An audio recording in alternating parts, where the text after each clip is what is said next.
राज्याच्या समृद्धी महामार्गावर भंडारावरून अमरावती जाणारी गोवंशांनी भरलेल्या 5 गाड्यांवर कारवाई करून गौरक्ष हिंदू दल महाराष्ट्रद्वारे थांबविण्यात आले, परंतु 4 गाड्या पळण्यात यशस्वी ठरले।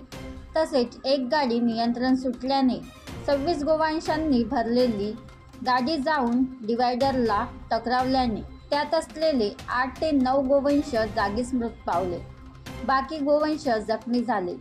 गौरक्ष हिंदू धर्म महाराष्ट्र टीमने या प्रकरणात गोतस्करी करणाऱ्या 2 आरोपींना पकडून हिंगणा पोलिसांना सोपवले।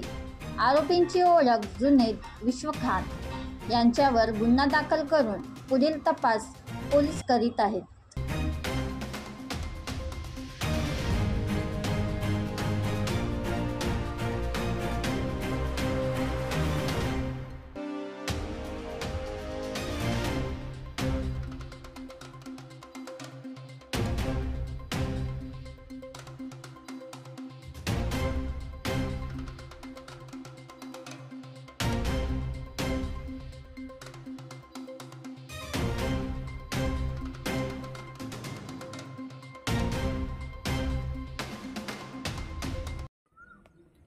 बनवा व्हिडिओ, पाठवा व्हिडिओ, आम्ही तुमच्या न्याय व हक्कासाठी लढा देऊ।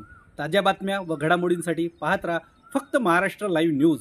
आजच आमच्या चॅनलला सबस्क्राईब करा, शेअर करा, कमेंट करा आणि हो, बेल आयकॉन दाबायला विसरू नका। जय महाराष्ट्र।